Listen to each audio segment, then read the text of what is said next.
Bighorn Foothills, Wyoming Territory, October 1882.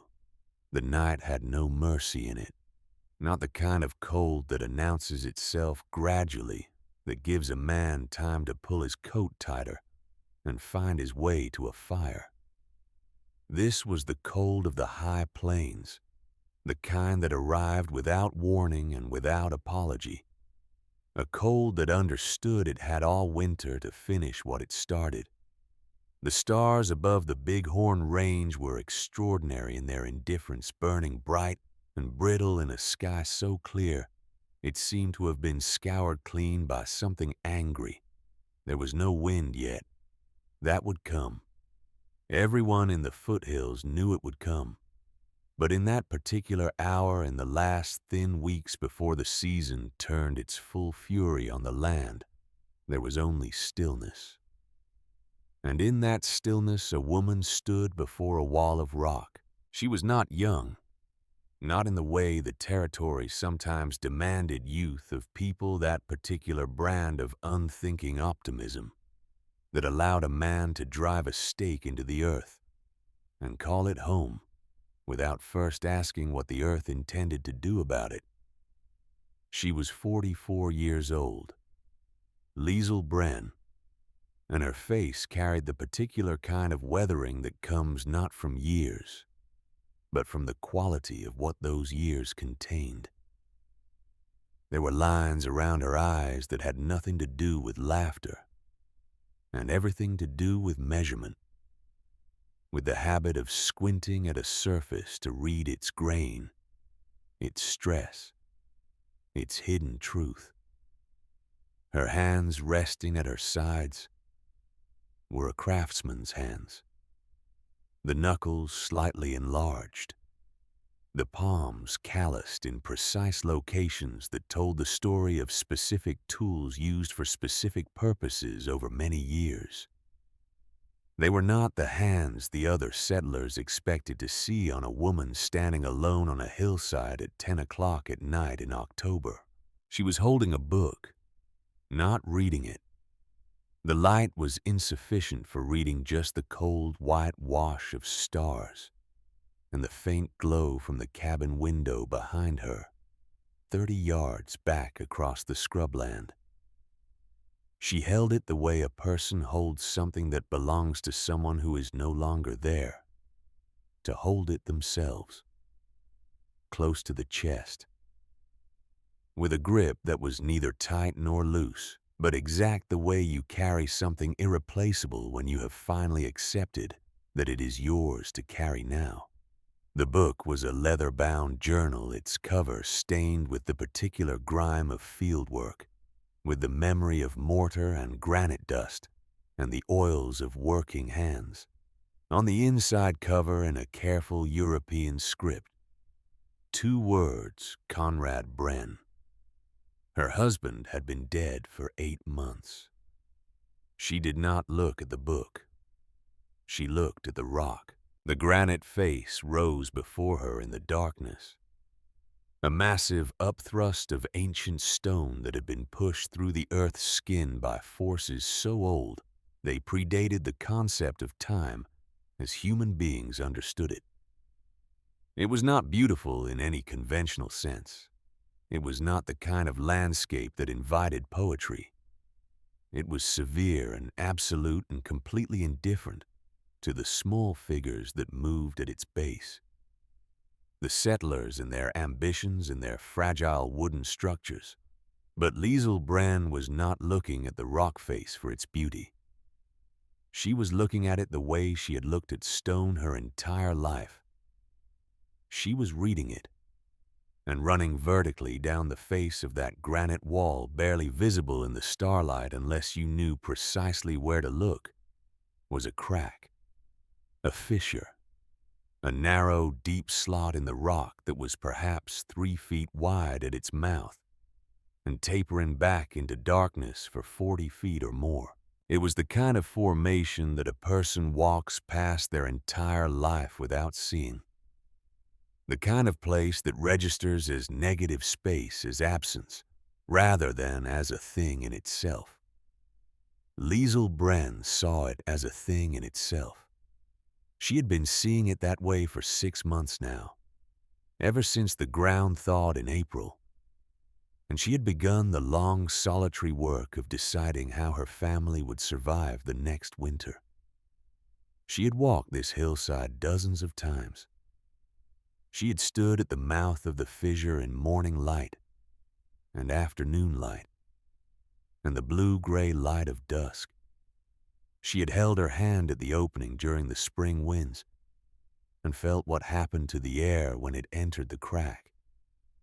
She had watched with the patient attention of someone trained to read stone the way moisture moved across the face of the granite, the way ice formed in winter and where it did not form. She had done all of this quietly, and she had done all of this alone because there was no one left to do it with her. Conrad Bren had died in February of 1882, in the 14th month of their time in Wyoming Territory.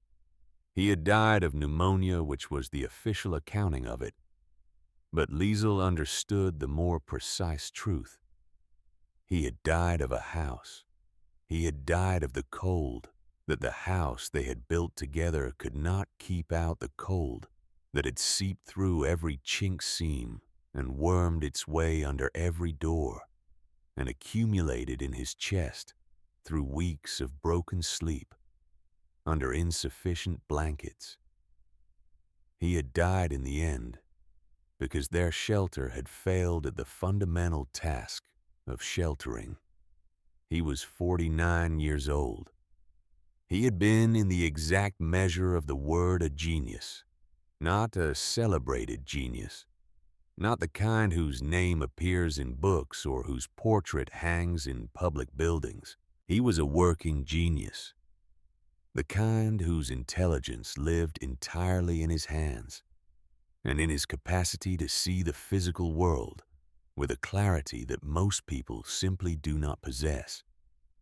In the Bernese Alps of Switzerland, where they had both been born and trained, Conrad Bren was known among the Masons as a man who could look at a hillside and understand it the way other men understand a sentence.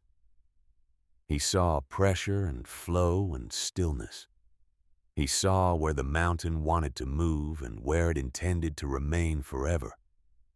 He had built high-altitude shelters and stone hospices and avalanche barriers, and every structure he had ever raised had a quality to it that his peers recognized but could not quite name, a quality of inevitability, as if the building had always belonged exactly where it stood.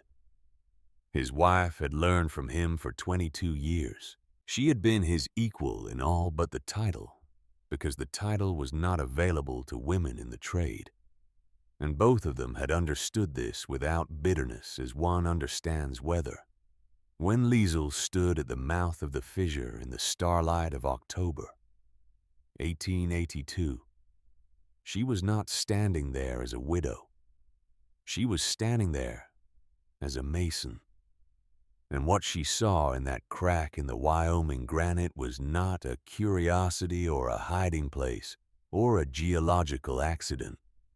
She saw a gift from a mountain that had been waiting in that precise configuration for 10,000 years, for someone with the right eyes to come along and recognize it. She turned and walked back to the cabin. Inside, Ferris was asleep on his cot in the loft, one arm thrown over his eyes, in the dramatic fashion of 9-year-old boys who believe sleep requires a performance. Willa was curled beside the small iron stove, which was producing heat in that aggressive, localized way of cheap stoves, warming a circle of roughly 4 feet in all directions, and surrendering the rest of the room to whatever temperature the walls permitted. Willa was 7. She slept with the absolute conviction of the very young that someone else is managing the serious problems. Liesl stood in the doorway for a moment and looked at her children, and then at the walls of the cabin around them.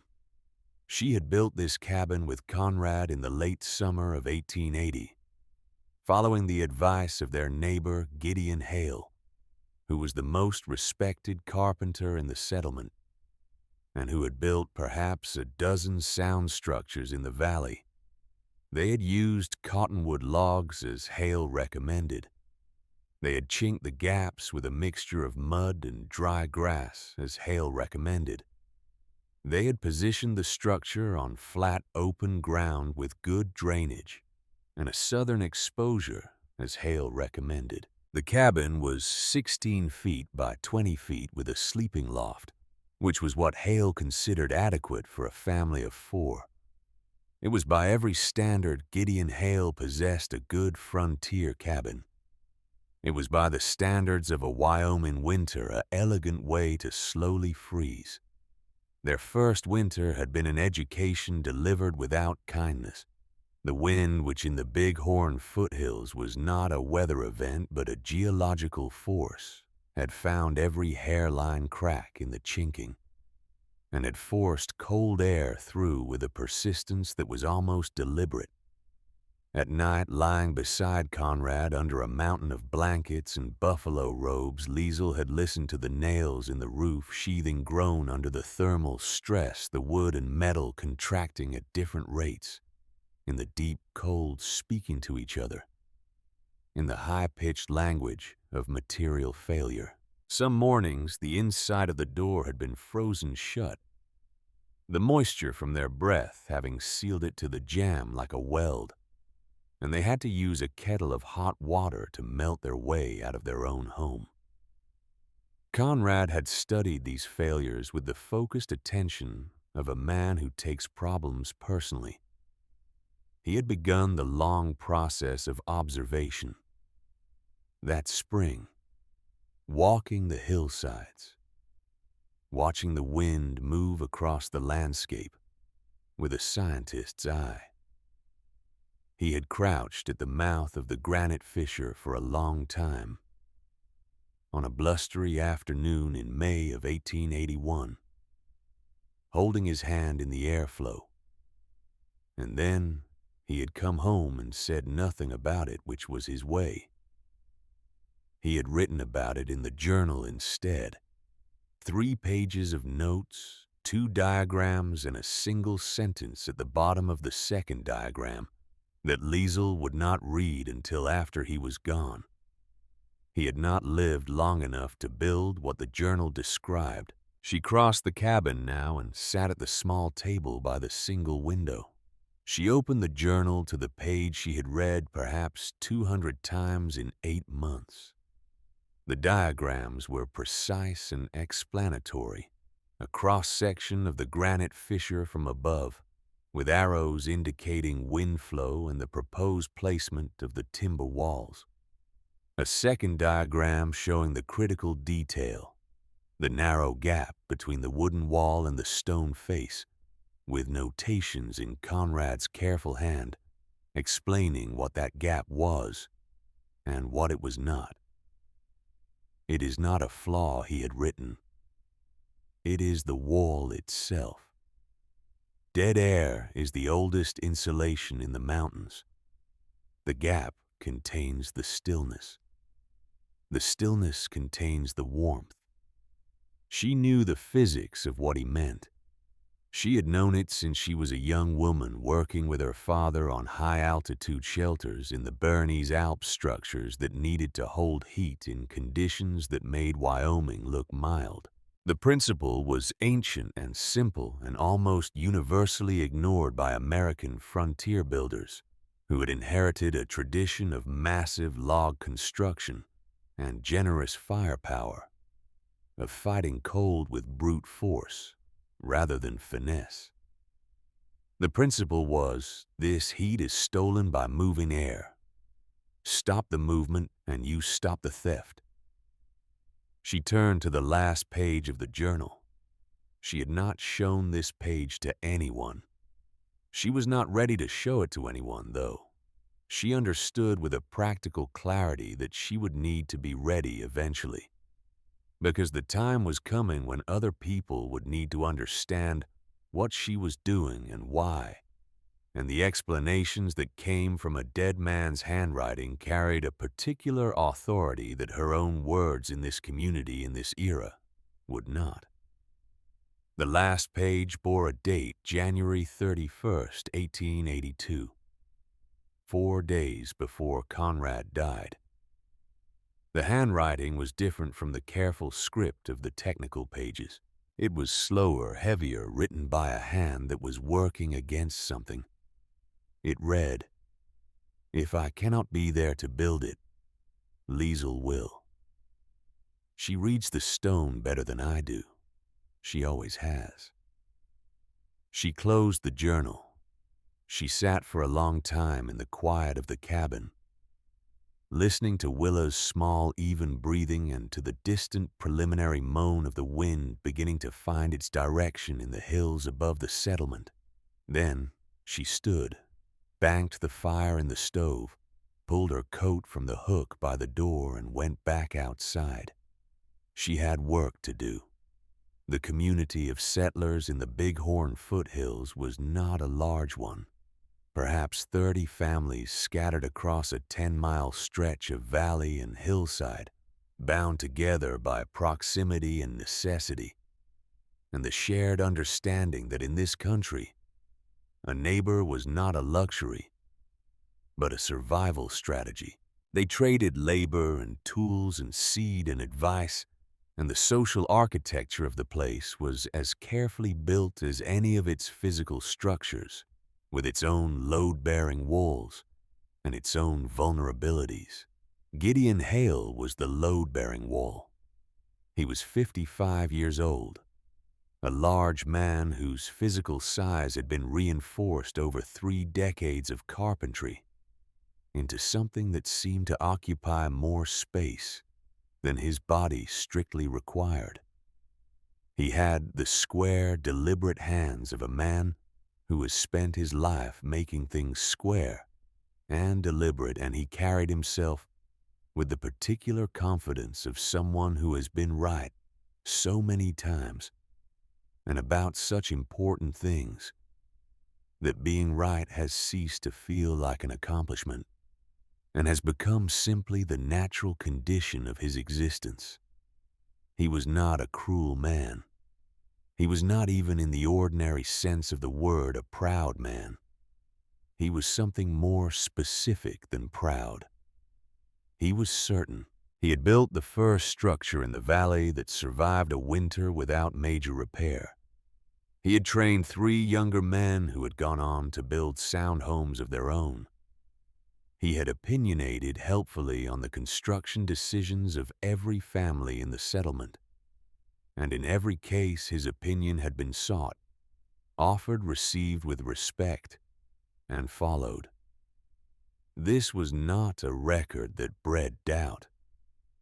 When the spring of 1882 arrived and it became clear to the community that the widow Bren would need a new structure before the following winter, because the cabin she and Conrad had built together was visibly insufficient, and she had 2 young children and no husband and no male relative within 1,000 miles, the question of how this would be managed organized itself in Gideon Hale's mind without any particular drama. He would help her build a proper cabin. He would bring Clem Dunbar and perhaps one of the Sedgwick boys. They would select a good site on the flat ground south of her existing position, where drainage was good and timber supply was adequate.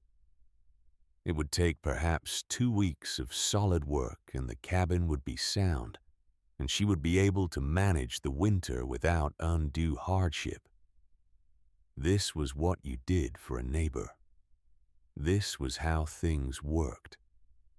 He had not consulted Liesl Bren on any of this, because the plan was so obviously correct that consulting her seemed like a formality that would only slow things down.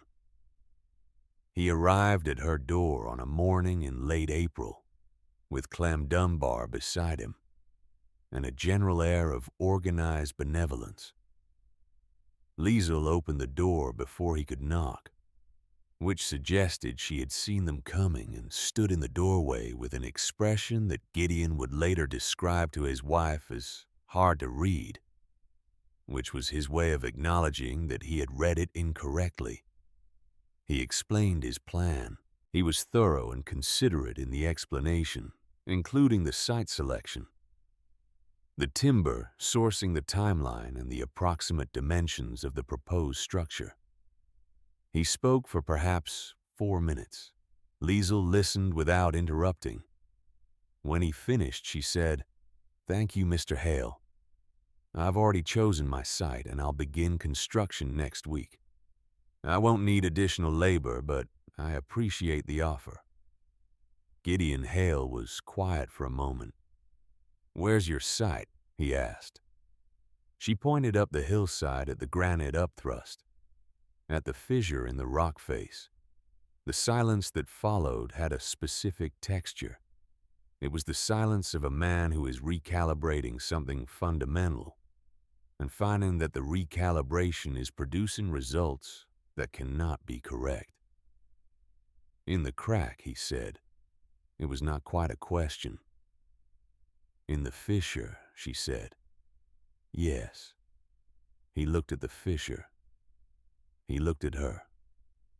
He was a fair man, and he tried to approach this fairly. "Mrs. Bren," he said carefully, "that's a slot in a rock face. It's 3 feet wide. You couldn't turn around in there." "The interior will be 10 feet wide," she said. 30 feet deep. It will be enough. The walls will be rock. 2 of them, yes. Rock doesn't insulate." "No," she said. "It doesn't need to." He did not understand this. He looked at Clem Dunbar, who gave a small, helpless shrug that communicated a complete absence of useful opinion. He looked back at Liesl Bren, who was watching him with an expression of patient attention that he found in a way he could not immediately articulate slightly unsettling. "Ma'am," he said, and there was something new in his voice now, a gentleness that was not quite condescension, but was first cousins with it. "I understand you've been through a terrible loss. Conrad was a fine man and a good craftsman. But building into that rock face is not a project for a woman working alone. It's not a project for anyone working alone. And even if you managed to build something in there, the result wouldn't be livable. You'd get an hour of direct light in winter. The rock would be cold as iron. And if it shifted in the freeze-thaw, which granite does, it would put enormous pressure on any timber frame you set in there." Liesl looked at him steadily. "The rock does not shift," she said. And then she closed the door.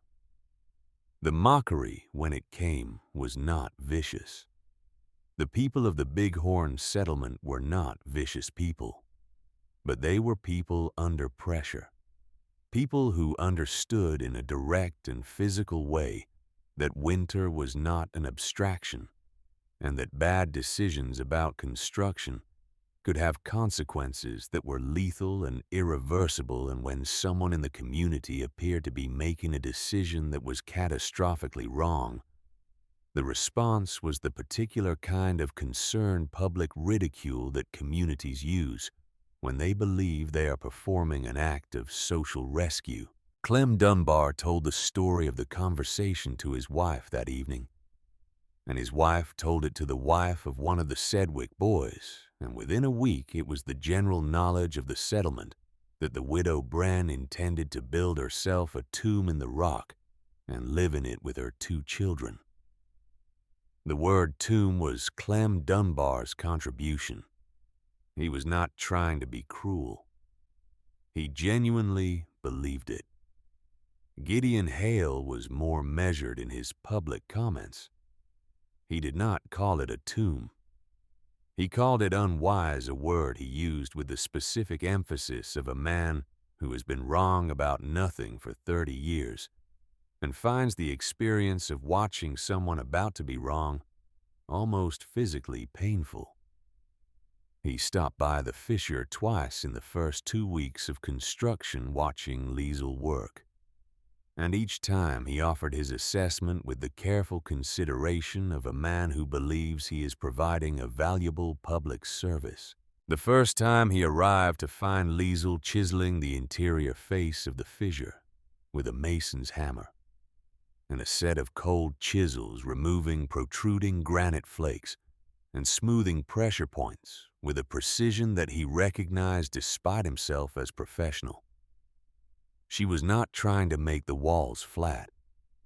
She was trying to remove specific stress points, and she was identifying those points with an accuracy that spoke of deep knowledge. He watched for several minutes before he spoke.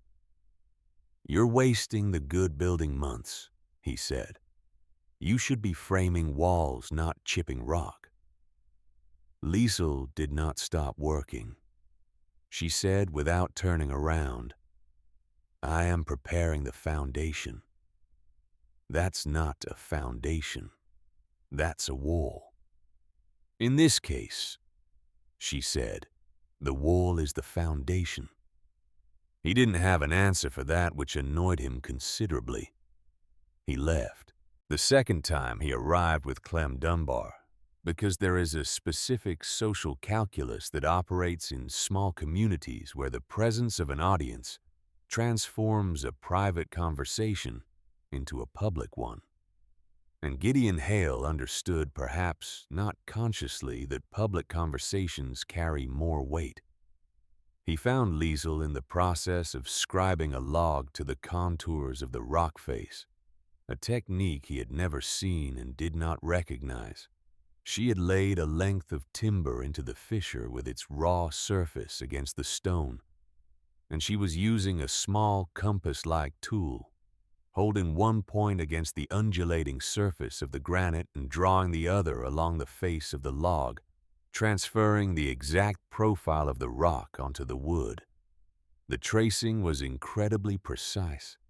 The line it produced on the timber was a perfect record of every bump and hollow in the stone face. He would observe on subsequent visits, take that log out of the fissure and carve away the wood along that traced line with a draw knife and an adze until the log nested against the stone as if it had grown there.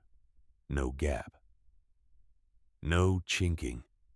Wood and rock in seamless contact along the entire length of the seam. He watched this for a long time. He was a carpenter of genuine skill, and he recognized what he was seeing even if he had never seen it done. The technique was extraordinary. It was also extraordinarily slow. A single log, he calculated, would take the better part of a day to scribe and fit. "You'll be at this until Christmas," he said. "I finished before the first snow," she replied and kept working. He looked at Clem Dunbar. Clem Dunbar was watching Liesel work with an expression that Gideon could not quite categorize. Not admiration exactly. Something more tentative than admiration. The look of a man who is watching something that doesn't fit into any of his existing categories and is unsure whether to acquire a new category or simply wait for the thing to stop. "The fit is tight," Gideon said, looking at the section of wall that was already complete. He had to admit to himself, if not aloud, that the joint between the existing logs and the rock face was unlike anything he had built. His own cabins were excellent work by frontier standards, square and solid and well chinked. But they were constructions of a fundamentally different philosophy. This was something else. "Yes," said Liesel. "No chinking. No. What about the gap on the outside between your wall and the rock face?" She stopped working. She turned to look at him, and he saw in her eyes not the expression he expected, not defensiveness or uncertainty, but rather the expression of a person who is deciding whether a question deserves a complete answer or merely an accurate one. She reached into the breast pocket of her coat and took out the leather journal.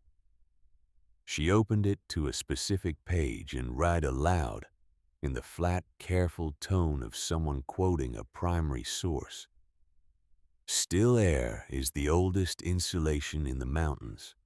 I am not leaving a gap. I am building an invisible wall." She closed the journal, returned it to her pocket, and went back to work. Gideon Hale stood at the mouth of the fissure for another minute. He looked at the section of wall already built, the tight scribed fit of log to rock on the interior, and the narrow, preserved gap on the outer face, that strip of captured air between wood and stone. He looked at it with the eyes of a man who builds things for a living, and who has spent 30 years making sure there are no gaps in anything he builds. He almost said something. He could feel the comment forming the professional objection to the unconventional detail, the carefully reasoned explanation of why gaps in walls represent a failure of construction discipline. He did not say it. He was not entirely sure why. He turned and walked back down the hillside. Clem Dunbar followed him. After a moment, Clem said, "She reads something out of that book a lot." "It was her husband's," Gideon said. "What was he, a scientist?" "He was a mason." Clem was quiet for a moment. "Same thing maybe," he said. Gideon Hale didn't respond. Ferris Bren had his mother's eyes, which is to say, he had eyes that appeared to be measuring things even when they were only watching. He was 9 years old and possessed of the specific energy of a boy who has been told to stay close to home, and who interprets this as a license to investigate everything within a carefully defined radius. He spent the construction summer in his mother's orbit, carrying tools when asked, holding timbers when needed, and watching the work with an attention that was, for a boy his age, remarkable. He understood some of what she was doing and none of it entirely, which is perhaps the ideal relationship with genius for a 9-year-old. He understood that the walls of the new house would be rock, which seemed to him both logical and exciting. He understood that his mother was fitting the wood to the stone with a precision that she said mattered very much, though he could not always see why a difference of a fraction of an inch should concern anyone. He did not understand the gap on the outer face of the wooden walls, the narrow preserved space between timber and granite. It looked to him like a mistake that his mother was making on purpose, and this was confusing. One afternoon in late August, sitting on a flat rock a few feet from where Liesl was carving the fitted profile into a log with her draw knife, Ferris asked about it. "Ma," he said, "why is there a space between the wall and the rock?" Liesl kept working the draw knife, moving in steady, controlled strokes along the traced line. "What happens to water in a river," she said, "when it hits a big rock?" Ferris thought about this. "It goes around. And in the space behind the rock, right behind it where the water can't reach." He had to think about this harder. He thought about the creek below the settlement, about the way the current moved, about what he had actually observed, rather than what he assumed. "It's quiet," he said finally. "There's almost no current right behind the rock." "That space is called an eddy," Liesl said. "The water can't reach it because the rock redirects the current around itself. The eddy sits still while the river moves." She paused her work for a moment. "What do you think cold wind is?" Ferris looked at the narrow gap between the wooden wall and the stone face. He looked at it for a long time. "A river," he said. "And what is the mountain?"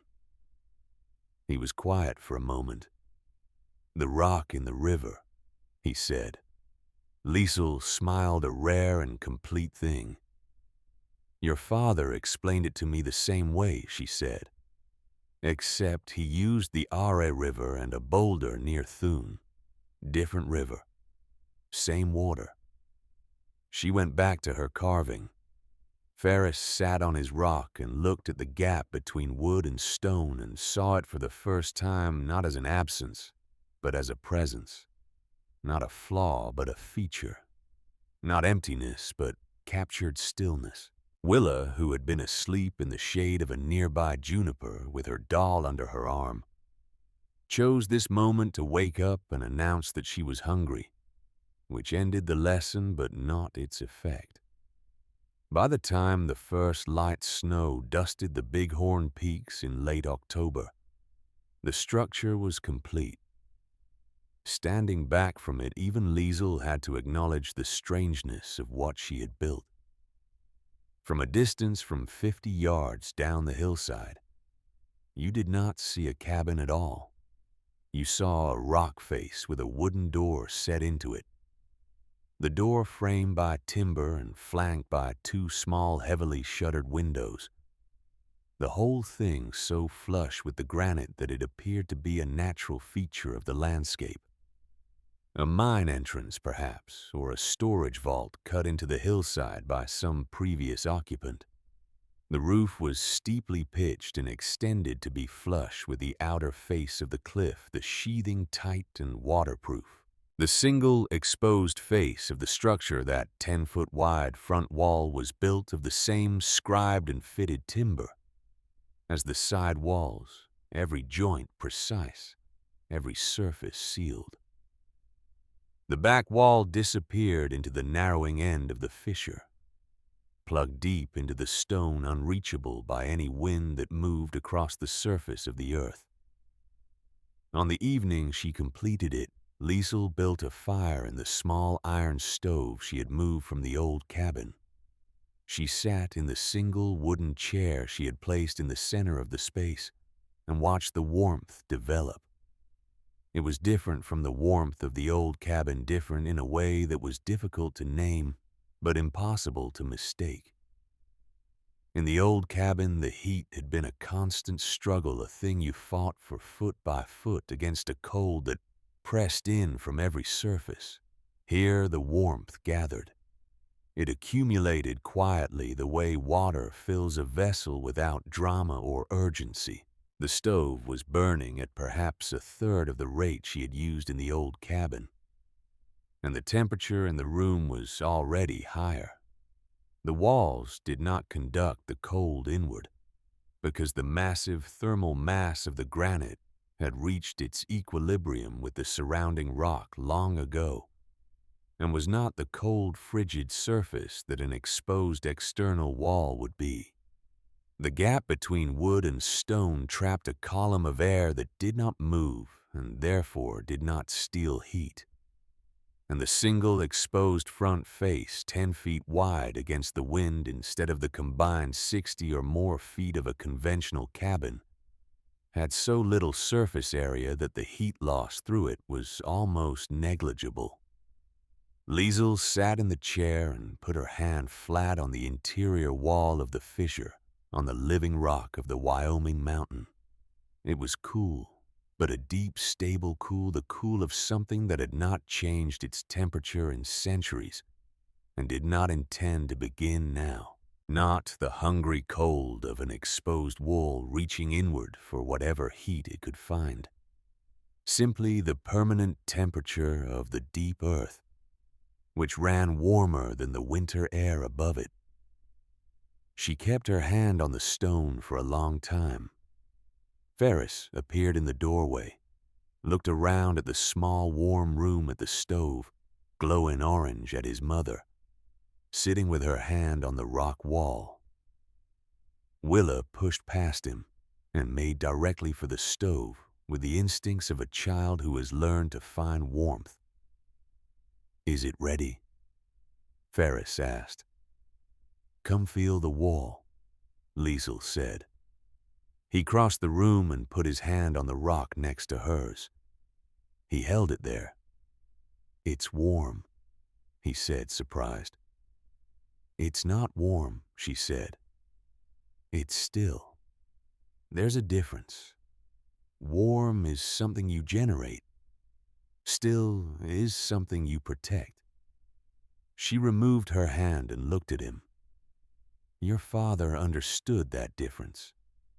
He built it into everything he ever made." Ferris kept his hand on the rock. Outside, through the heavy door and the 10 feet of open air and the mouth of the fissure, the wind was beginning. Not the full fury of what was coming. Not yet just the early exploratory gusts of a season finding its footing. But inside the stone, with the door closed and the fire burning low in the small stove, there was no wind. There was no draft. There was no sound of the building straining against an outside force. There was only stillness. "Pa didn't get to live here," Willa said from her position close to the stove. She said it the way children say important things without particular emphasis, as a plain statement of fact that she expected the adults to already know. "No," Liesel said. "He didn't. But he made it," Willa said. Liesel looked at the journal on the table beside her, at the leather cover worn smooth by 2 sets of hands, at the brass clasp that Conrad had replaced the year before they left Switzerland, because the original had worn through a small act of maintenance that had seemed like nothing at the time, and now seemed in the way small acts of care always seem in retrospect, like a kind of love-made physical. "He made the idea," Liesel said. "That was the harder part." Outside, the wind found its direction. It moved across the face of the Wyoming mountains like water finding the inevitable path downhill around outcroppings and through gaps and over the flat exposed surfaces of everything that stood in the open.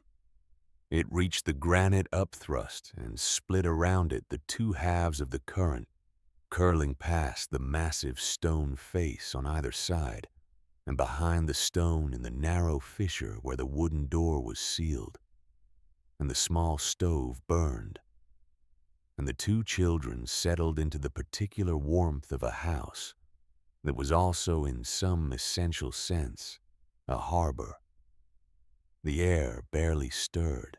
The winter was coming, but in one small, precise, improbable place in the Bighorn foothills, a woman who had learned to read stone from a man who no longer lived had found the one location in the landscape where the winter's primary weapon could not reach. She had not discovered it by luck. She had not stumbled upon it in desperation. She had found it the same way her husband had found every truth worth knowing about the physical world, by watching without assumption, by measuring without agenda, by listening to what the mountain was actually saying rather than what she expected it to say.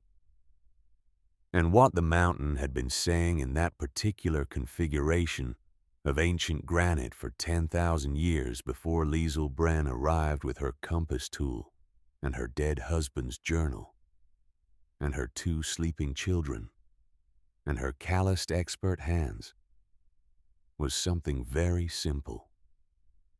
"Come in here," the mountain said. "The wind cannot follow." The settlers of the Bighorn foothills had a saying about Wyoming winters passed from the older families to the newer ones with the casual authority of people who have survived something they would prefer not to repeat. They said the first winter teaches you what you don't know. The second winter teaches you whether you learned it. By October of 1882, most of the families in the valley were entering their second or third winter with the accumulated knowledge of previous suffering and the modifications they had made in response. Thicker chinking, larger wood piles, better sealed doors, heavier window coverings. These were the lessons the first winters had taught, and they were real lessons, genuinely useful. The kind of incremental improvements that represented the difference between misery and manageable hardship. What none of them had yet learned because the previous winters had been severe but not catastrophic was that there existed a category of Wyoming winter beyond the reach of incremental improvement. A winter that did not respond to thicker chinking or larger wood piles because it operated on a scale that made those adjustments irrelevant. A winter that was not a more intense version of the winters they had survived, but a fundamentally different thing. A different order of magnitude, the way a flood is not simply a great deal of rain, but a transformation of the landscape itself. That winter was coming. The signs were there for anyone trained to read them, and some of the older settlers, the ones who had been in the territory for a decade or more, moved through October with a particular quiet that the newer families interpreted as the ordinary gravity of experienced people. And that was, in fact, something closer to dread. The elk had moved early and in numbers. The behavior of the creek had changed in ways that were difficult to articulate but unmistakable to those who watched it daily. The quality of the light in the afternoons had a specific character, a thin, hard clarity that the old-timers associated with the approach of a cold front of unusual depth. Gideon Hale did not discuss these signs publicly. He was not a man who dealt in omens or atmospheric interpretation.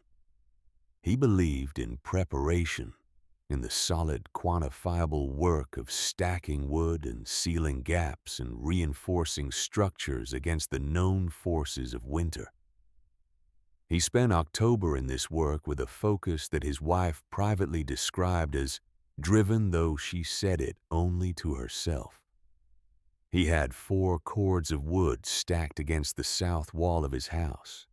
He had re-chinked every seam in the structure and added an outer layer of wooden battens over the most exposed joints. He had built a covered passage from the house to the lean-to where his tools were stored, so that he would not need to cross open ground in a storm to reach them.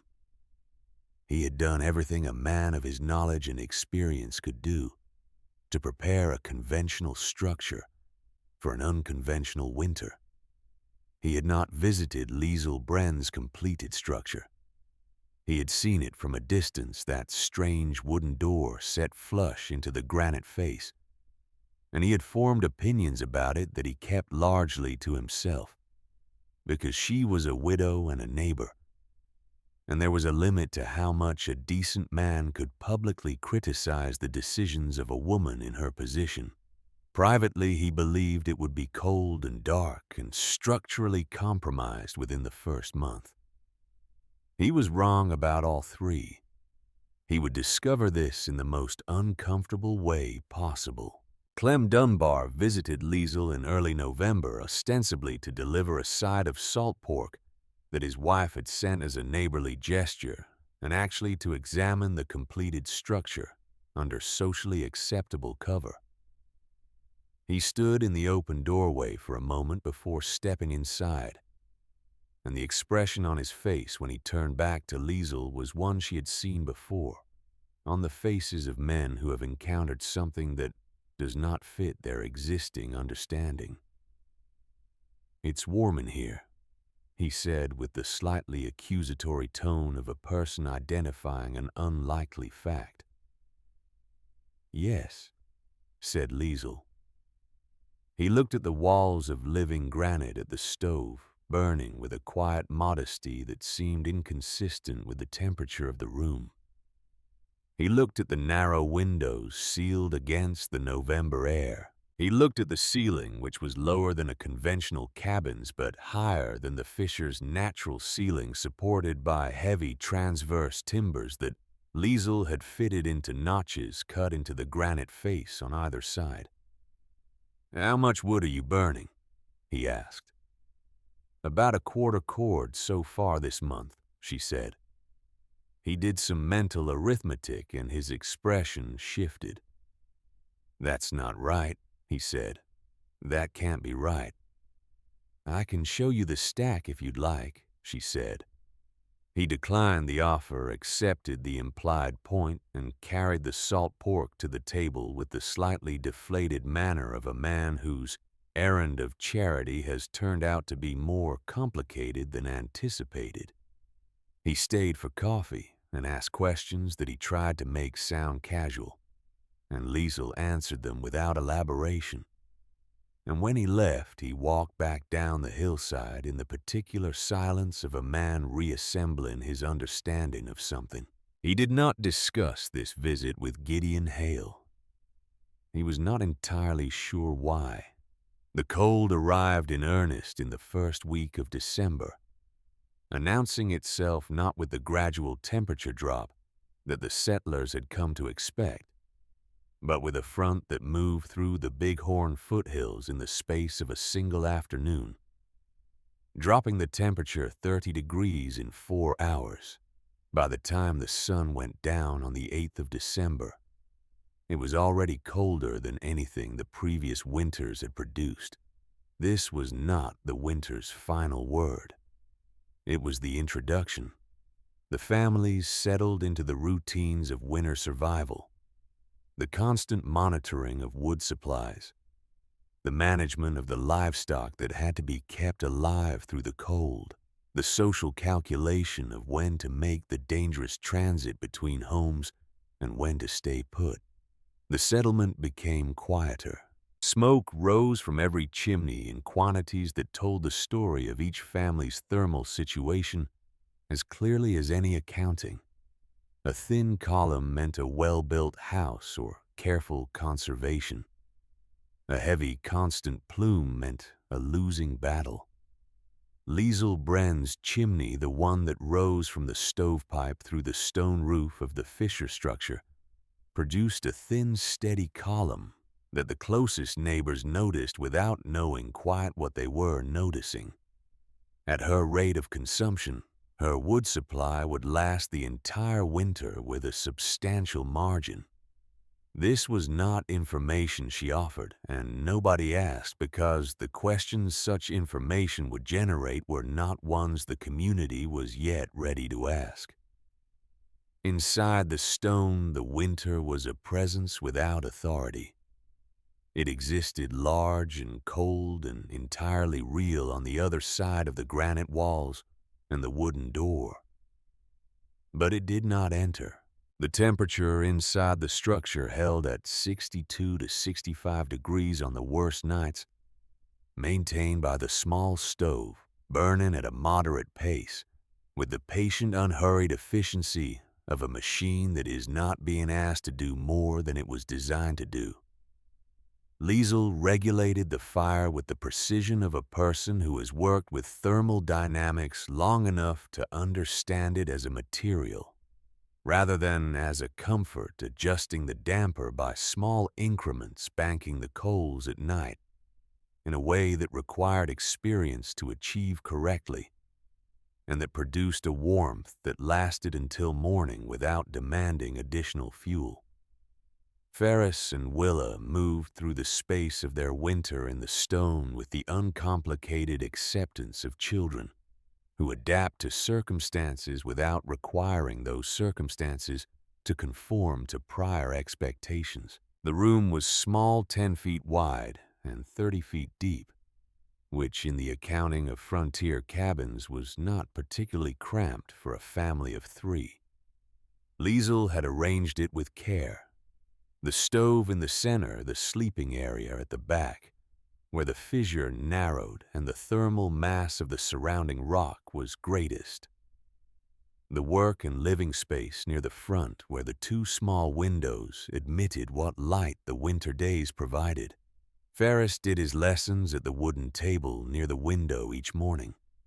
Liesel had brought his primer and his arithmetic book from the old cabin, along with a copy of a geometry text that had been Conrad's and that Ferris read with the particular focused attention he gave to things that connected him in ways he didn't fully understand to his father.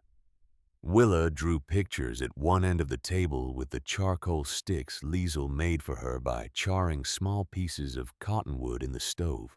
In the evenings after supper, Liesel read aloud from the small collection of books she had brought from Switzerland. Her voice steady and quiet in the close space, and the children listened from their sleeping blankets at the back of the room, while the stove ticked gently, and the wind, when there was wind, spoke its distant, irrelevant language in the rocks above them. This was their winter. It was not luxurious. It was not without hardship, because hardship at this latitude and this elevation was a constant, regardless of the quality of one's shelter. And there were days when the claustrophobia of the small stone room pressed in on all of them, and even Liesel felt the particular desperation of a person who cannot walk outside without risk. But it was warm, it was dry, and it was in a way that none of the other homes in the settlement could claim quiet. The wind outside did not shake the walls, because the walls were granite, and the wind had been deflecting off granite since before the concept of walls existed. The temperature inside did not plummet when the fire burned low, because the thermal mass of the surrounding stone moderated the swings, absorbing excess heat and releasing it, slowly functioning as a giant geological heat battery. The air inside the structure was not infiltrated by the constant cold drafts that tormented the conventional cabins, because there were no seams for the wind to find and exploit. Liesel understood all of this in the precise technical language of a mason who had studied these principles for 20 years. Ferris understood it in the physical language of a boy who kept his hand on the rock wall sometimes and felt it give back the warmth the stove had put into it. Willa understood it in the simplest possible language, the language of a child who was not cold, which was the only language that finally mattered. Then January came, and the winter showed what it had actually been saving. It arrived on the 7th of January, 1883, without the preliminary signals that experienced settlers had come to rely upon. There was no gradual buildup, no day or two of increasing cloud and dropping temperature that served as nature's warning system. There was simply a morning that was different from the previous morning in the way that a room changes when a fire goes out completely and without negotiation. By 8 in the morning, the temperature had dropped to 20 below zero Fahrenheit. By noon, the wind had arrived. It was not the ordinary wind of the Bighorn foothills, the relentless but navigable force that was simply the permanent condition of the landscape. This was different in kind, a wind that had traveled a long distance at altitude and had gathered momentum over hundreds of miles of open plain before it arrived at the settlement, and it struck the valley with the force of something that had been building for a long time and had finally found its target. The ground blizzard that followed was the plain's most vicious meteorological weapon. Heavy snowfall was a burden. A ground blizzard was something else entirely, a condition in which dry powder snow already on the ground was picked up by winds that could exceed 80 miles per hour and carried horizontally across the landscape in a river of airborne ice that reduced visibility to zero and turned the simple act of moving between 2 points into a potentially fatal undertaking. The temperature already at 20 below combined with that 80-mile-per-hour wind to produce a wind chill that the body experienced as something close to 70 below zero. At that temperature, exposed skin begins to freeze in less than a minute. At that temperature, the distinction between being outside and being dead is measured in very short intervals of time. The wind did not stop. This was the detail that separated this storm from the severe winters the settlers had previously survived. Previous bad storms had lasted 2 days, perhaps 3 before moderating enough to allow the essential work of fuel retrieval and livestock management. This storm was of a different ambition. It settled over the Bighorn foothills like something that had decided to stay. On the first day, the Sedgwick family burned through their normal daily wood allotment by mid-afternoon. Harold Sedgwick went to the woodpile which was stacked against the west wall of the house and found that the wind had built a drift against it in the hours since morning that was already 4 feet high and packed with the particular density of wind-driven snow, which consolidated itself differently from fallen snow and required significant effort to break through. He retrieved what he needed for the night and returned inside, and his wife, looking at what he had brought, said nothing but her expression, said that they needed to talk about the arithmetic. Inside the Sedgwick house, 3 children under the age of 10 occupied the single livable room in the configuration that desperate cold imposes on families close to the stove, wearing every layer of clothing they possessed. The youngest wrapped in a buffalo robe on the floor nearest the heat source. The stove was burning at maximum capacity, devouring wood at a rate that had no sustainable relationship with their supply. The corners of the room accumulated frost. The window glass was opaque with ice. The air near the floor was cold enough that the children's feet went numb if they touched the boards without their heaviest socks. Harold Sedgwick was not a foolish man, and he was not an unprepared man. He had done everything that experience and the advice of his neighbors had suggested. He had 4 cords of wood. He had re-chinked the walls in October. He had covered the windows with heavy canvas on the inside as an additional barrier against heat loss. He was doing everything correctly, and it was not enough, and he knew it was not enough. And the knowledge sat in his chest like a stone. At Gideon Hale's house, the situation was more controlled, but not by a margin that invited comfort. Gideon was burning his wood supply at a rate he calculated would exhaust it in approximately 6 weeks, which meant that if this storm lasted more than a few days and was followed by a severe remainder of winter, he would need to make a resupply run under conditions that were currently incompatible with survival. His house, the best built in the settlement by any conventional measure, was managing the storm rather than defeating it. The wind was a constant presence, not just audibly, though the sound was remarkable, a sustained roar that varied in pitch as the gusts rose and fell, but never ceased, never granted even a few minutes of silence in which a person could forget that there was a war being conducted on the other side of the walls. The sound was inside the structure as well, a deep vibration that moved through the timbers and could be felt in the floor, and in the furniture, and in the chest of anyone sitting still enough to notice it.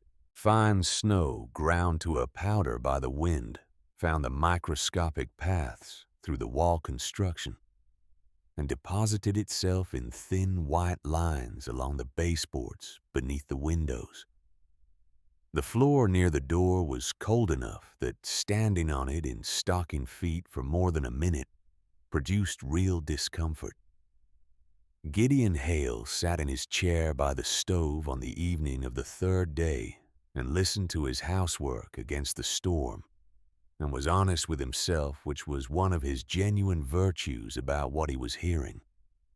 He was hearing a structure under load, a good structure, a sound structure built by skilled hands to the best available standards, but a structure that was at its most fundamental level in the wrong place, a structure that had been built in the path of a force it could not negotiate with and could only resist, and that was paying the cost of that resistance in fuel and in the constant minor failures of sealing and the background vibration of timbers strained by wind load.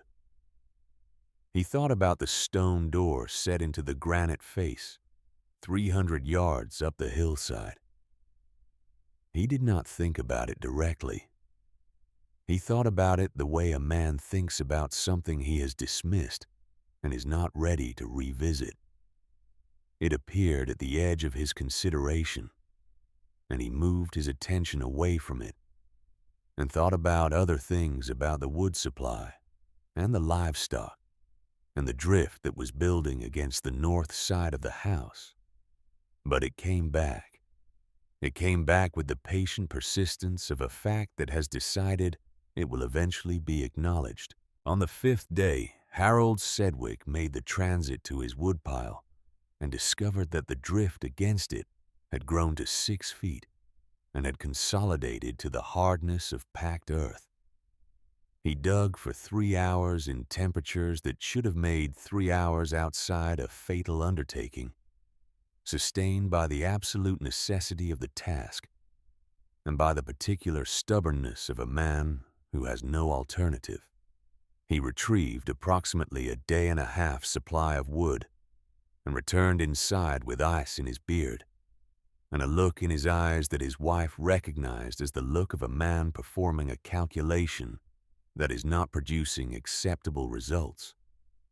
The Sedgwick children, 3 of them ages 4, 7, and 9, spent that day in the configuration that deep cold eventually reduces families to all in the same bed, under every blanket and robe. In the house, the oldest child assigned the task of keeping the youngest warm by proximity. It was not a comfortable arrangement. It wasn't meant to be comfortable. It was meant to keep the small bodies generating enough collective warmth to maintain function. It worked as a strategy of last resort works at significant cost to everyone involved. The temperature inside the Sedgwick house on the 5th day was 41 degrees in the center of the room at the level of the stove. In the sleeping loft where the children had been during the nights, it had been recorded by Harold's crude thermometer at 34 degrees, 1 degree above freezing, in a room where people were trying to sleep. Inside the stone inside the harbor, Liesl Bren was teaching Willa to play a simple card game that Conrad had learned from his father and taught to Liesl in the first year of their marriage. It required a deck of cards and some small stones as markers and a willingness to think 2 moves ahead.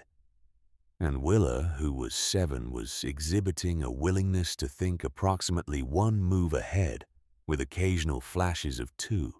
Which Liesl found encouraging. Ferris was reading.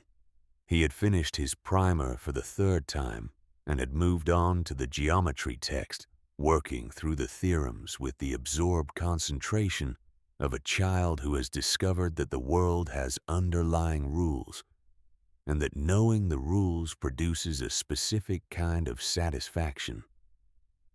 He sat at the table near the window, which was cold to the touch but free of the ice that would have coated it in the old cabin. And he worked through propositions with a charcoal stick on a slate board. The stove burned quietly, The temperature in the room was 63 degrees.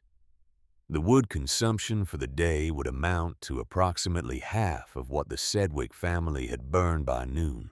The sound of the wind outside was present, but not dominant. It was the sound of a large thing passing at a distance, the way a river sounds from a hillside above it. Real and powerful, but not immediate, not personal. The walls of granite that formed two sides of the structure had so much mass that they did not transmit the sound of the wind against them as vibration. They absorbed it. The mountain simply was not interested in communicating the weather to the people inside it. Liesel looked up from the card game occasionally and watched her children, and thought about Conrad, and thought about the journal on the table, and thought about the frost line she had observed that morning when she had briefly opened the door to check the outdoor thermometer she had mounted in the protected space just outside the entrance. The frost line was something she had noticed forming over the previous days.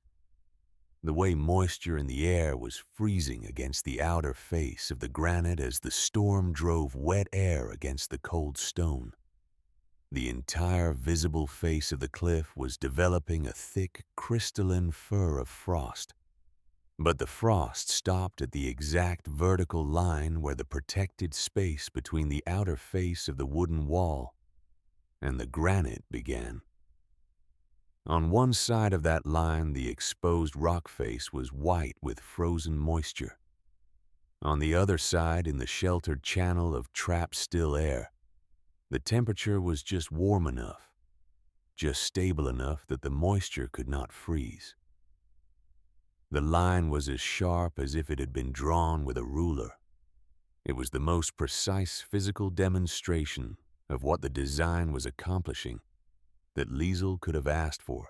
She looked at it for a moment each morning with the professional satisfaction of a craftsman who has built something to specification and is watching it perform exactly as specified.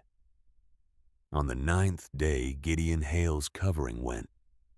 It was the heavy canvas tarp that covered his outdoor workbench, the one he had built under the lean-to attached to the east side of his house, the one that sheltered his tools through the working months.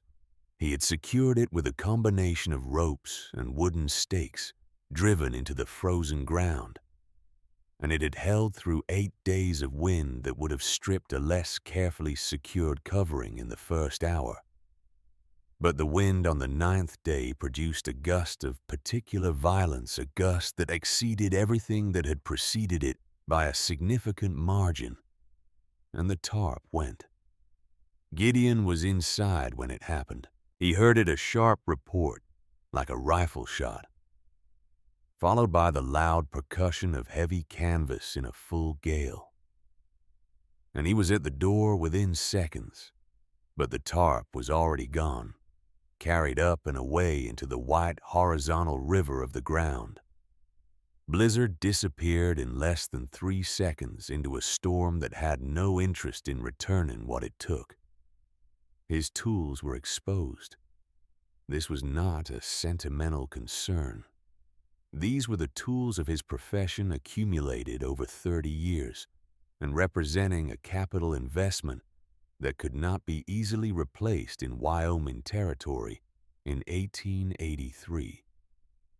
The saws, the planes, the chisels and braces and draw knives and levels and squares, all of them, iron and steel and hardwood, all of them vulnerable to the combination of moisture and extreme cold that could damage tempered steel, destroy the set of saw teeth, split wooden handles at the grain, reduce in a matter of hours what had taken decades to accumulate. He needed to get them inside. He looked at the lean-to, which was buried in a drift that had built against the east side of the house to a height of nearly 8 feet. The lean-to door, which opened outward, was inaccessible behind a wall of consolidated snow that would take hours to excavate. He could not get into the lean-to. He could not bring the tools into the house because the house was already configured for survival at maximum capacity. Every horizontal surface occupied the air inside, already carrying more moisture than was ideal. He stood at his door, and the wind pressed against him, and the cold worked on the exposed skin of his face with the focused purpose of a thing that is trying to damage what it touches. And he went through his options with the rapid, practical intelligence of a man accustomed to solving physical problems under pressure. He thought about the fissure. He thought about the narrow, protected channel of air that existed between the outer face of Liesl Brenn's wooden wall and the granite face of the cliff. He thought about the way that space was sheltered from the direct action of the wind by the configuration of the rock, by the deep recess that the fissure created, which set the entrance to that protected channel back from the exposed face of the cliff by several feet. He thought about the morning he had stood at the mouth of the fissure in a spring gale and felt the roaring wind drop to a whisper just inside the entrance. He thought about the woman who lived inside that fissure. He was not going to knock on her door. This point was not negotiable. He had spent 9 months publicly maintaining that her construction was unwise. He was not going to stand in front of her in his current condition, which was the condition of a man who has been demonstrated to be comprehensively wrong about something. He stated with authority and asked for her assistance. There are things that a man of 65 years and certain reputation will not do, and this was one of them. But the gap between the wooden wall and the rock face was not her home. It was an exterior architectural feature, an unoccupied space. Putting his toolbox in that sheltered channel was not asking for her help. It was using the landscape. It was the same as taking shelter behind any natural rock formation. She didn't own the air between her wall and the mountain. He told himself this several times while he was loading his most valuable tools into the heavy wooden box he used for transporting them between jobs. The transit from his house to the fissure was 300 yards across open ground, and in the current conditions it was 300 yards that required everything he had.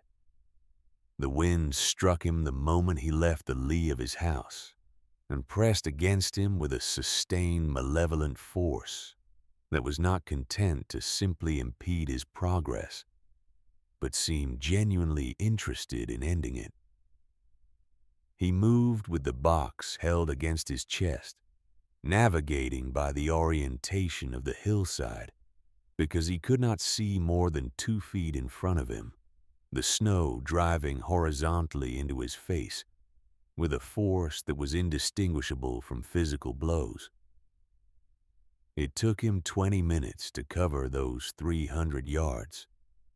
His hands, even in his heaviest gloves, had lost sensation by the time he reached the granite outcrop. He rounded the corner of the rock face and the wind stopped. Not reduced. Stopped. In the space of 2 steps, he moved from the full fury of an 80-mile-per-hour ground blizzard into air that was moving at barely more than a gentle draft. The configuration of the fissure, which had set its entrance back into a natural recess in the cliff face, deflected the main force of the wind above and around the opening with the same physics that had governed it for 10,000 years. What reached the interior of that recess was a fraction of the force that existed 3 feet away. Gideon stood inside the entrance of the fissure for a moment and breathed. He could breathe, which had not been straightforwardly possible during the transit. His eyes, which had been clenched against the driving snow, opened to their full extent. He looked at the wooden door 12 feet in front of him, set into the timber frame with the precision that he had watched Liesel construct over the course of an entire summer. He did not knock. He turned to the right and found the narrow channel between the outer face of her wooden wall and the granite, and he set the wooden box of tools into that channel and pushed it back as far as it would go, into the deepest, most protected part of the gap. His hands, as he positioned the box, touched the air in the channel. He stopped. The air in that 2-inch gap between wood and stone was not warm. He would not have said it was warm. But it was something that the air outside was not. It was stable. It was still. It had a quality to it, a density of presence that he recognized at the level of the body, before he recognized it at the level of the mind. And what his body recognized was the absence of danger. He had spent 9 days in air that was trying to kill him, and this air was not trying to kill him, and the distinction was physical and immediate and complete.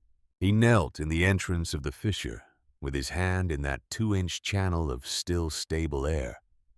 And he was a man who had built 30 structures in 30 years, and had never once wondered if he was building them in the wrong place.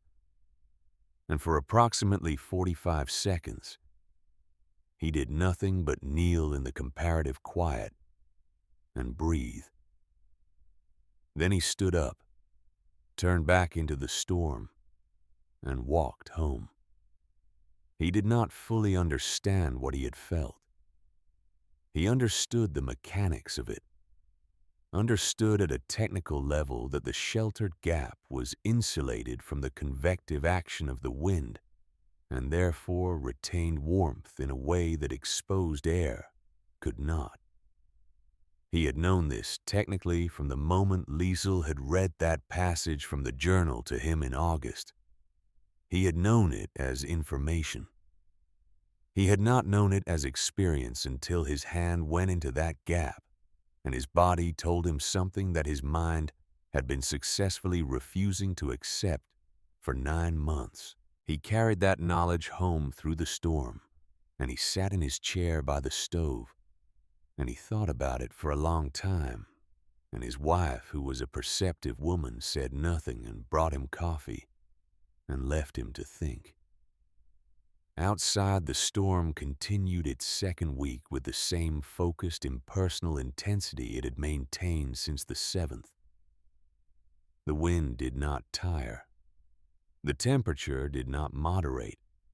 The ground blizzard kept its horizontal river of airborne ice moving at the level of a man's chest with the regularity of something mechanical rather than meteorological. The Sedgwick children moved to the floor nearest the stove and stayed there.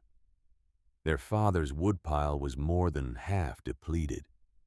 His wife had begun the specific calculation that women in desperate situations make when they are the ones managing the resources, the calculation of how to distribute what remains across the time that remains. And the calculation was not resolving neatly. At Gideon Hale's house, the timbers had developed a new sound in the wind, a deep, rhythmic creaking that came from the roof structure under the sustained wind load, a sound that was within the acceptable range of structural behavior, but that Gideon listened to with the professional attention of a builder who knows the difference between a structure working as designed and a structure approaching its limits. In the stone in the harbor on the evening of the 9th day, Liesel put the children to bed at their usual hour. She banked the stove with the usual efficiency. She sat at the table with the journal and the single kerosene lamp and read Conrad's technical notes, not because she needed the information anymore, but because reading his handwriting was a form of conversation that the winter had not been able to interrupt. The wind said its distant, irrelevant things to the mountain. The mountain said nothing back. And inside the stone, in the warm and silent space that a dead man's knowledge and a living woman's hands had made out of nothing but timber and granite and the physics of still air, Liesel Brand turned the pages of her husband's journal and listened to her children breathe and waited with the patience of someone who has done the necessary work and has nothing left to do but let the evidence accumulate for the storm to finish making its argument. She already knew how the argument ended. She had known since the first night she had put her hand on the living rock and felt it give back the warmth she had put into it. She had known it the way she had always known the truths that mattered most to her, not as conclusions reached by reasoning, but as recognitions, as the moment when a thing you have always understood abstractly becomes suddenly and irrevocably real. The winter could not come in here. It had tried. For 9 days it had thrown everything it possessed against the granite face of the mountain, and the mountain had absorbed it all without comment. And behind the mountain, in the narrow space where the wind could not follow, the small stove burned at its patient, moderate pace, and the temperature held, and the children slept. Outside, 300 yards down the hillside, a man who had been wrong for 9 months sat in his chair by his laboring stove and listened to his timbers work against the storm, and thought about the quality of the air in a 2-inch gap between wood and stone, and began slowly and with great difficulty the process of revising everything he had been certain of. The storm broke on the morning of the 21st of January, 1883. It did not break gradually, did not retreat in the measured, apologetic way of storms that have done moderate damage and are somewhat embarrassed about it. It simply stopped the way a held breath is released completely. And all at once, the wind dropped from 80 miles per hour to nothing in the space of perhaps 2 hours. And the silence that followed was so absolute, so unexpected. After 14 days of sustained roaring that several settlers reported being woken by it, pulled from the half-sleep of the chronically cold and exhausted by the sudden cessation of the sound they had stopped consciously hearing days ago. Gideon Hale was awake when it stopped. He had been awake for most of the night, which had become his habit during the storm's second week, sitting in the chair by the stove and listening to the structure of his house negotiate with the wind and performing the continuous, exhausting arithmetic of a man monitoring a situation that is consuming resources faster than he is comfortable with. When the wind stopped, he sat very still for a moment, as if waiting for it to begin again, as if the cessation might be a deception, a pause before a final, concentrated assault. It did not begin again. The silence held and deepened, and after perhaps 15 minutes he rose from the chair and went to the window and scraped a clear patch in the frost that covered the glass and looked out at a landscape that the storm had remade. The world outside was white in the way that Wyoming is white after a ground blizzard, not the soft, yielding white of heavy snowfall, but the hard, sculpted white of wind-driven snow that has been shaped by the force carrying it into forms that have the solidity of geology. The drifts against the north side of every structure were architectural in their scale, 8 and 10 feet high, and carved into precise aerodynamic curves by the wind as beautiful as they were impassable. The flat ground between structures had been scoured down to the frozen earth in some places and buried under 6 feet of consolidated drift. In others, a topography of extremes that bore no relationship to the landscape that had existed 2 weeks ago. Above it all, the sky was a color that exists only after a major storm has exhausted itself, a blue so deep and so hard and so completely devoid of any softness that it appeared to be a different substance than the sky that ordinary days produced. The sun was already well above the Bighorn Peaks to the east, and its light on the white landscape was blinding the specific, painful brightness of post-storm winter sun that seems to arrive with something to prove. Gideon dressed with the methodical care of a man who has learned that preparation is the difference between an errand and a disaster, pulling on every layer he owned in the correct sequence. And then he went outside. The cold was still extraordinary.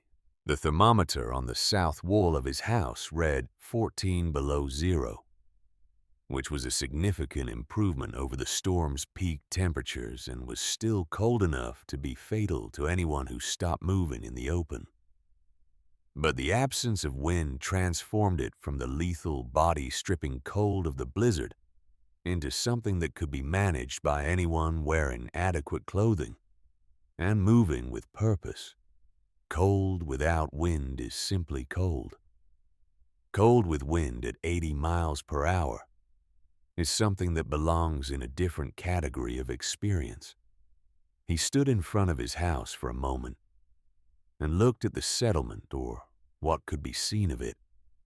The shapes of the other structures were visible as interruptions in the drifted landscape, some of them nearly buried to their eaves, all of them showing the evidence of 14 days of sustained assault in the particular beaten, compressed look of things that have been pressed very hard for a long time. Smoke was already rising from some of the chimneys, thin and vertical in the absolutely still air, going straight up into that hard blue sky without any lateral deflection at all. The contrast with the horizontal river of the blizzard was so complete it seemed like a different physical law was in operation. He turned and looked up the hillside toward the granite outcrop. From this distance, with the storm's frost coating everything in crystalline white, the rock face was transformed. The granite upthrust that he had looked at every day for 2 years without particular attention was now a spectacle, its entire visible surface covered in a thick fur of ice crystals that caught the low winter sun and threw it back in a scatter of cold light. It looked like something from a different world, immense and encrusted and ancient. A wall of frozen mineral that had about it the particular grandeur of things that are entirely indifferent to human observation. He began walking toward it. His first reason was the toolbox. He had not allowed himself to think about the toolbox in terms of its actual contents, in terms of the saw and the planes and the chisels that represented 30 years of professional accumulation, because thinking about them in those terms would have required him to confront the probability of their loss in a way that was not useful while the storm was still in progress. Now the storm was over, and he could confront the probability directly. And what he found himself doing instead of confronting it directly was walking toward the fissure with the brisk, purposeful stride of a man who is performing a task rather than experiencing an emotion. The transit that had taken him 20 minutes in the blizzard took him 5 minutes in the still morning air. He rounded the corner of the granite outcrop and entered the recessed approach to the fissure entrance, and the first thing he saw was the frost line. He stopped walking. He had expected it in some vague, unexamined way to be one continuous field of frost across the entire face of the granite. The storm had deposited a thick, crystalline coating on every exposed surface it had touched, and the rock face was part of every exposed surface it had touched. And so it followed, in the ordinary logic of storms and their aftermath, that the frost would cover the entire cliff face uniformly. It did not cover the cliff face uniformly. It covered the exposed section of the cliff face.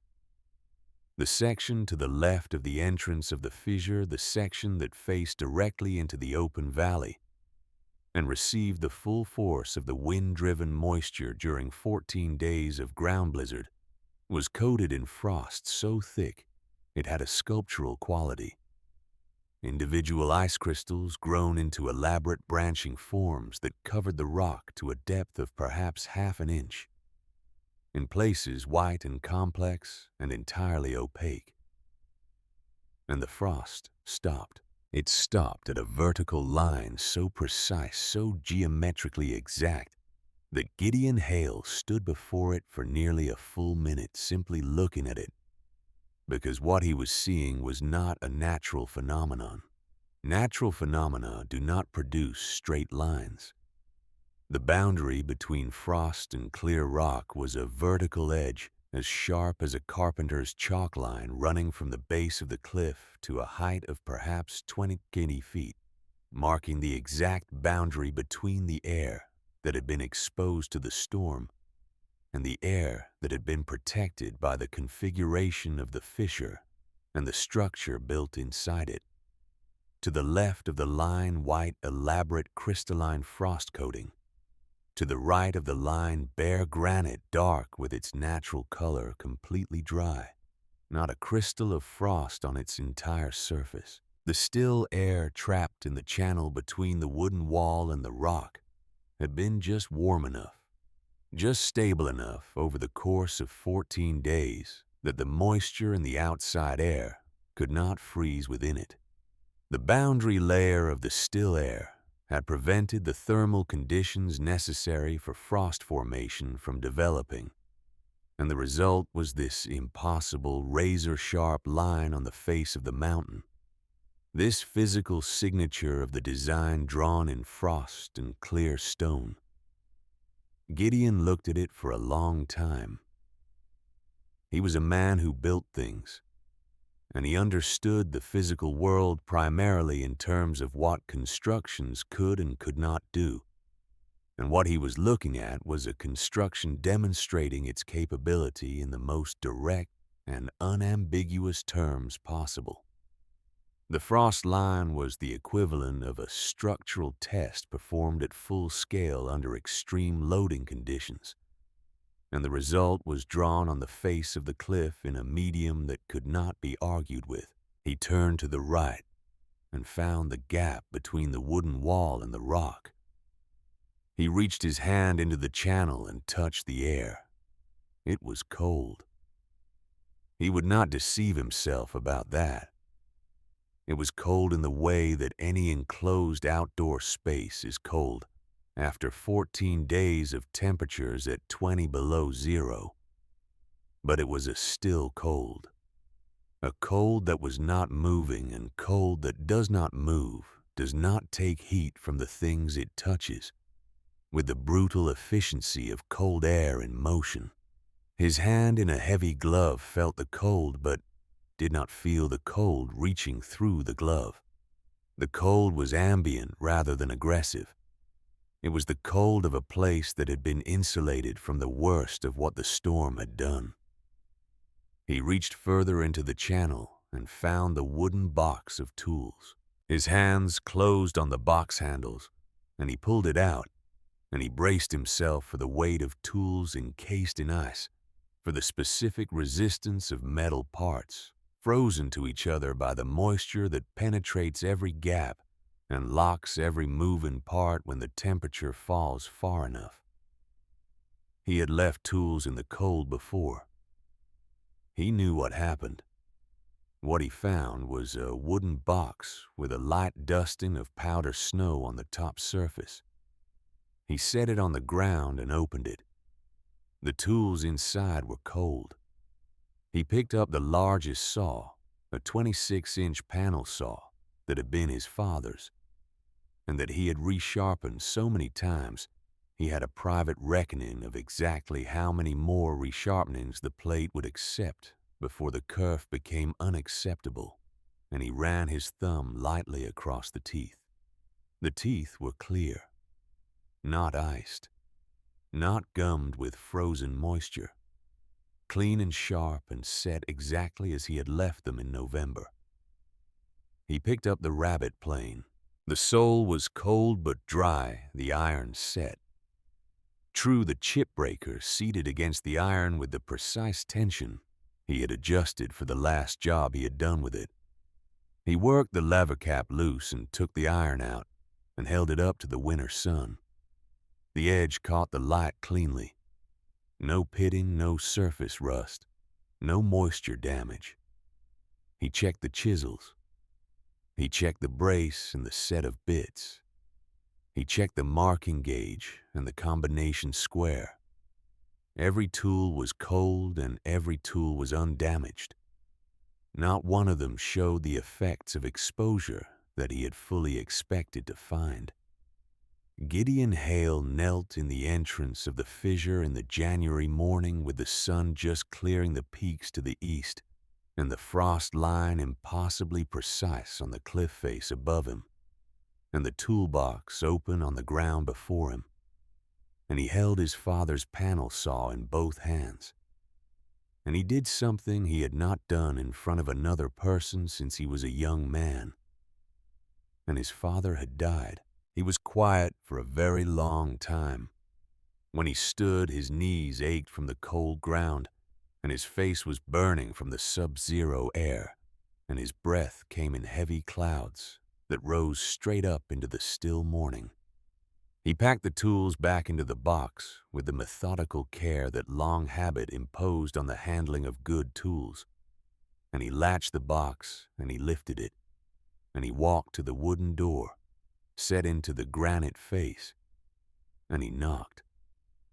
The sound of his knuckles on the heavy timber was solid and flat in the cold air, absorbed immediately by the mass of the surrounding rock, producing none of the resonance that a knock on an ordinary door produces. He stood and waited. The door opened. Liesl Bren stood in the doorway and looked at him. She was wearing a plain wool dress and an apron, and she was not wearing a coat or shawl or any of the layers that people inside conventional frontier cabins wore as a permanent accommodation to the temperature of their homes. Her expression as she looked at him was not triumphant. It was not cold.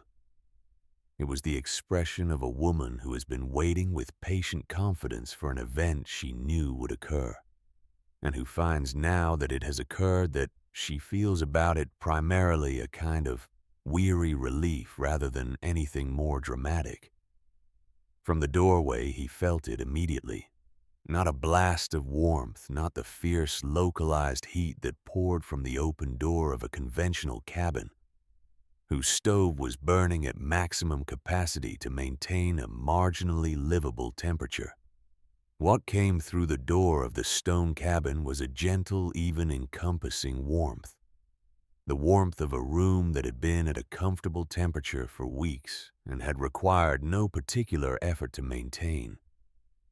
It was the warmth of a room that had not been fighting. Behind Liesl, he could see the interior of the structure. Ferris was at the table with a book, sitting in a posture of casual comfort that no child sitting within 4 feet of a frontier cabin stove in January could have maintained. Willa was on the floor with a set of carved wooden animals, her small face turned toward the door, with the curious open expression of a child who has not been frightened by recent events. The stove was burning, but at a low, settled pace, the pace of something that has been adjusted to exactly the right rate and left there. The temperature in the room was, Gideon estimated, 65 degrees. He stood in the doorway for a moment and said nothing, and Liesl Bren waited in the particular way she had of waiting without impatience or performance, simply present and attentive. He set the toolbox down. He reached inside and took out the panel saw and placed it on the table beside the doorframe. He looked at it there, clean and undamaged, and then he looked at Liesl. "You didn't build a house, Mrs. Bren," Gideon Hale said. His voice was the voice of a man who has spent the last hour revising something fundamental and has arrived at the revision with the completeness that genuine revisions require. "You built a harbor." Liesl looked at the saw. She looked at him. Some portion of her, the portion that had spent 9 months being publicly doubted by this man, while she did the necessary work, noted the moment with a satisfaction that she allowed herself to feel, and then set aside because she was not a woman who confused the vindication of a design with the purpose of the design. And the purpose of the design had never been to prove Gideon Hale wrong. It had been to keep her children warm.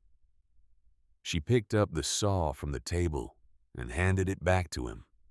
She stepped back from the doorway and said, "Come in, Mr. Hale.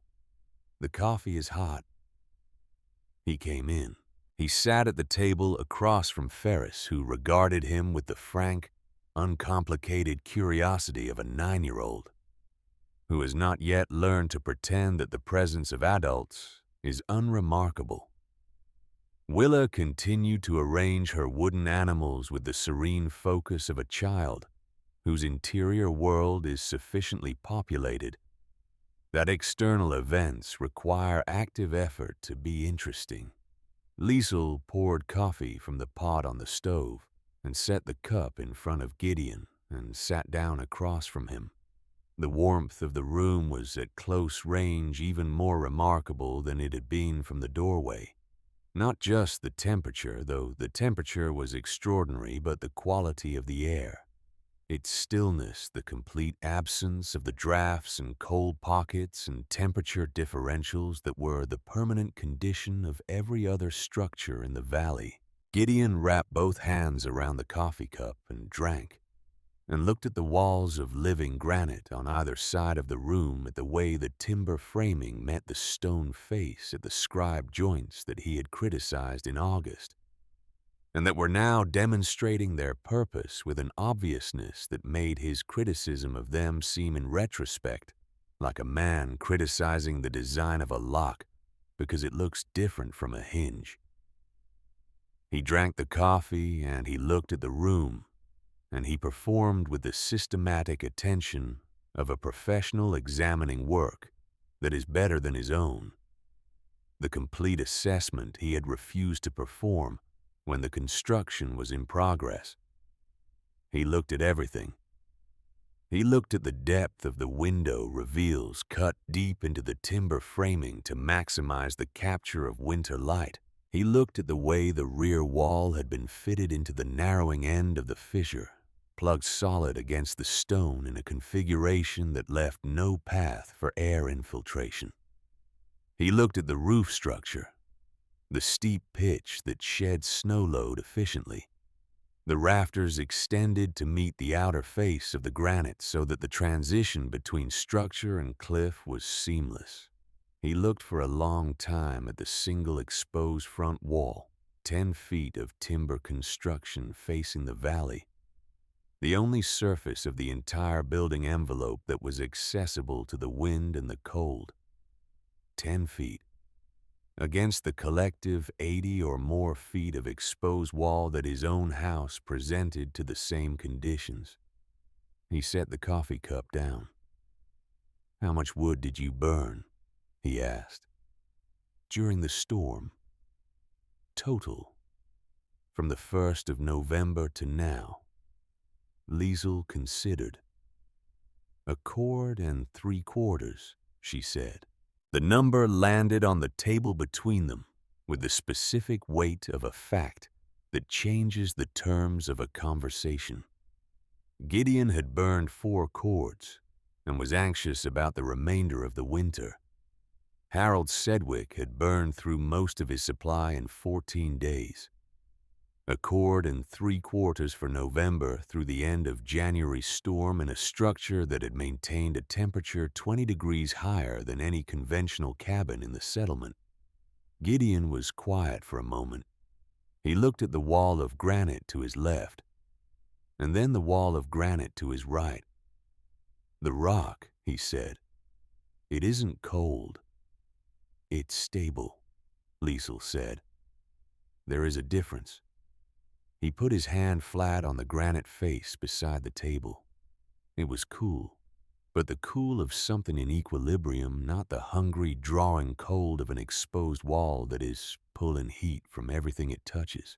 It was the temperature of the deep earth, which runs warmer than winter air, and which, once a large mass of it has been brought to that temperature, holds it against almost any exterior influence. "It acts as a battery," Liesel said, watching him. "It takes the heat from the stove and holds it. When the fire is low, it gives some of it back." He kept his hand on the rock. He felt, or believed he felt, the faint warmth that the week's burning had put into the stone conducted inward through the granite, at the slow, patient rate of thermal diffusion through rock. It was not dramatic. It was not warm the way a stove was warm. But it was not cold the way an exterior wall was cold. It was something between those things, a great stable geological moderation. "Conrad designed this," Gideon said. It was not quite a question. "Conrad drew the plans," Liesel said. He understood the physics. He had worked at high altitude in Switzerland, and he had seen what rock does when you build inside it, rather than beside it. She paused. "He died before he could build it." Gideon looked at the journal on the table. He had seen her with it many times over the summer, and Autumn had watched her read from it, and had categorized it in his private accounting of the situation as a widow's sentimental attachment to her dead husband's belongings. He understood now, with the comprehensive revision that the morning had imposed on him, that what he had been looking at was a technical document, an engineering specification, a set of plans drawn by a man who had understood something about the physics of shelter that no frontier carpenter in Wyoming had yet worked out, and who had left those plans in the hands of the person he trusted most to execute them. "May I?" Gideon asked, nodding toward the journal. Liesel looked at him for a moment. Then she reached out and slid the journal across the table to him. He opened it carefully with the hands of a man who handles tools with respect and extends that respect to the objects of other craftsmen. He turned the pages slowly, looking at the diagrams at the cross-sections and the notations and the arrows indicating wind flow and the careful calculations of R-value and thermal mass that Conrad Bren had worked out in the neat, methodical script of a European craftsman of the old school. He could read the diagrams. He could not read the German in which the notations were written, but the diagrams were in the universal language of technical drawing, and he could read them with the fluency of a man who has spent 30 years communicating in that language. He turned pages until he reached the last entry. He saw the change in the handwriting before he registered what he was looking at, the shift from the careful technical script to the slower, heavier hand of a man writing against resistance. He looked at the date. He looked at the words which he could not read. And then he looked at Liesel, who was watching him with an expression of quiet precision. "What does it say?" he asked. She did not look at the page. She knew the page. It says, "If I cannot be there to build it, Liesl will." She reads the stone better than I do. She always has. Gideon Hale looked at the words on the page, and then looked at the woman sitting across the table from him, and then looked at the walls of granite on either side of the room and the tight, scribed joints of the timber framing, and the stove burning with its patient, sufficient moderation, and the two children occupying the warm space with the uncomplicated ease of children who have not been frightened by winter. He had dismissed her for 9 months as a widow who didn't understand what she was doing. He had offered his pity in the form of advice, and his certainty in the form of public criticism, and his professional authority in the form of repeated confident prediction of her failure. Conrad Bren, dying in a cold cabin in February, had written that she reads the stone better than I do. Gideon closed the journal carefully and slid it back across the table. He was right, he said. That was all. But the way he said it made it sufficient. The story of the 14 days in the harbor in the stone spread through the Bighorn settlement in the way that important truths spread through small communities, not through formal announcement, but through the accumulation of individual encounters and private revisions, until the truth becomes, without any single declaration, simply what everyone understands. Gideon Hale was the instrument of that spreading, and he was effective in that role precisely because he had been the most public skeptic. When a man of his standing, a man who had been right about construction in this valley for 30 years, and who had said clearly and repeatedly that Liesl Bren's project was unwise, when that man came down from the hillside carrying a toolbox of undamaged tools and began talking about frost lines and still air and thermal mass and the physics of convection, people listened in a way they would not have listened to anyone else. He did not frame it as an admission of error, because that was not quite the right frame for what had happened.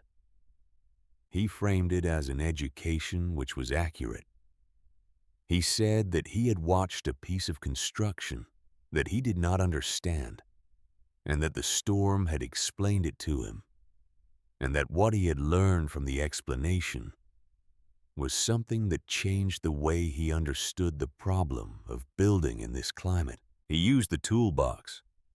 He would take the panel saw out and hold it up clean and sharp and undamaged after 14 days in conditions that should have destroyed it, and he would describe where it had been and what surrounded it while the storm was at its worst. And the saw was the kind of evidence that frontier people understood, concrete and physical and entirely unambiguous. You could not argue with a saw that should have been ruined and was not. He described the frost line. He described it precisely the way he would describe a datum line on a construction drawing, giving the exact location and the exact character of the boundary between frosted rock and clear stone. And the people who heard it went up the hillside and looked at it themselves, because by late January the line was still visible, the frost on the exposed section beginning to deteriorate as the sun worked on it, while the protected section of rock remained clear, and the line between them maintained its impossible precision. Harold Sedgwick went up the hillside on the second day after the storm. He stood before the frost line for a long time, and then he went and knocked on Liesl's door and asked if he could come in and look at the structure. And she let him in and showed him the scribed joints and explained the gap and described the thermal mass of the granite, and answered his questions with the direct, practical clarity of someone who understands a subject well enough to explain it simply. Harold Sedgwick was a farmer, not a carpenter or a mason. and he understood the world primarily through its agricultural relationships. But he understood efficiency in the absolute terms that a man understands efficiency when his family's survival depends on it. And what he was looking at in Liesl Brenn's stone cabin was an efficiency so superior to anything he had experienced that it reorganized his understanding of the problem. "How do I find a crack like this?" he asked. "On my land." "You might not find one," Liesl said, "but you look for the same principle in smaller forms. A south-facing rock face that creates a wind shadow. A hillside depression that captures and holds warmth. You are looking for the places where the wind goes around rather than through." She paused. "You walk the land in a storm, not to be in the storm, to see what the storm avoids." Harold Sedgwick nodded slowly. This was the language of a farmer translated into the domain of construction, and it made sense to him in the direct physical way that only practical wisdom makes sense to practical people. Clem Dunbar came the following week and stayed for 2 hours and asked more questions than Harold had the questions of a man who is mentally designing something while he is asking about something else. He was interested in the principle rather than the specific application, in the underlying logic of using natural shelter as the primary thermal barrier and constructed timber work as the secondary envelope, and Liesl answered his questions with the same patient precision she had used with Harold. By the end of February, there had been 7 such visits. By the end of March, there were conversations happening in the settlement about the spring building season that contained references to wind shadow and dead air insulation and thermal mass that would not have meant anything to anyone in the valley a year before. Gideon Hale was the one who gave the technique its local name. He called it niche building from the architectural term for a recess in a wall, and the name stuck with the pragmatic efficiency of good names describing the thing accurately in 2 syllables. He began incorporating the principle into his thinking about site selection, not just for the extreme case of a genuine rock fissure, but for the more general case of choosing building positions that use the natural landscape to reduce wind exposure and the need for convective heat loss mitigation. In the spring of 1883, 2 new structures went up in the valley using versions of the Brenn principle. Neither of them was a full rock fissure construction, because the geology of the valley did not offer that specific configuration in more than one location. But both of them were positioned against rock faces that provided wind shadow, and both of them incorporated the deliberate dead air gap between their primary structure and the adjacent stone, and both of them were occupied through the following winter at significantly lower fuel consumption than their builders' previous homes. Clem Dunbar built a storage shed against the north face of a granite outcrop on the east side of his property, using a version of the scribe timber technique he had watched Liesl demonstrate and that she had explained to him twice in her kitchen before he felt confident to attempt it. The shed was intended for winter vegetable storage and required a temperature range that his existing root cellar could not reliably maintain in extreme cold. The shed worked. It maintained a temperature through the following winter that kept his vegetable stores in good condition without any heating source at all, relying entirely on the thermal mass of the adjacent rock and the dead air insulation of the gap to moderate the temperature against the exterior cold. Clem Dunbar told this story to people who came through the valley that spring and summer, and he told it as a story about a technique he had developed which was not quite accurate but was not entirely inaccurate either. in the way that all local wisdom is appropriated by successive tellers until its original authorship becomes a matter of attribution rather than truth. Liesel heard this accounting once at a distance and felt about it the mild, unsurprised recognition of someone who has worked in a trade long enough to understand how knowledge travels, which is not always by the shortest or most honest route. She did not correct the attribution. She had not built the harbor to be credited with it. By the summer of 1885, there were 11 structures in the Bighorn foothills that incorporated some version of what the community had taken to calling niche building. And the phrase had appeared in a letter that one of the valley's residents had written to a relative in Kansas, describing the local building practices, and that letter had been forwarded to another relative. And through this capillary action of correspondence, the idea was moving outward from its point of origin in ways that were invisible to the people in the valley, and would remain invisible to them. Liesel continued to live in the stone in the harbor.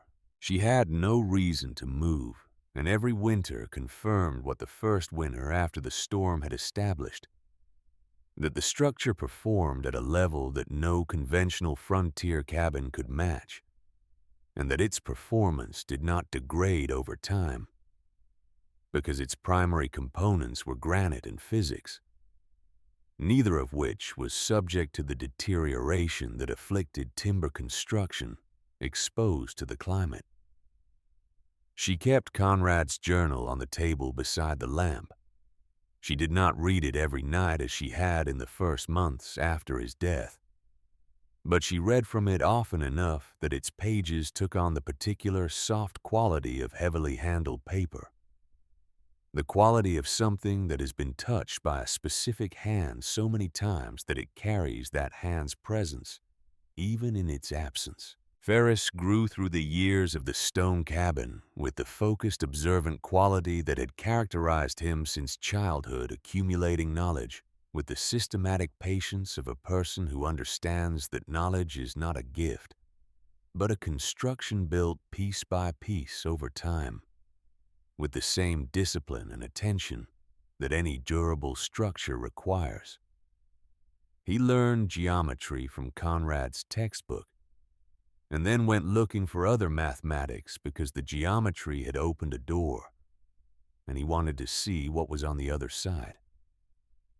He learned to read the land the way his mother read it, not as scenery, but as a system with internal logic and consistent rules, and a capacity to communicate to those patient enough to listen the truth of its own condition. He learned the niche construction technique by helping his mother with the small maintenance tasks that the structure required over the years, the occasional replacement of a timber that had checked in the dry Wyoming air, the reseating of a joint that had moved fractionally over a winter of freeze-thaw cycling at its edges.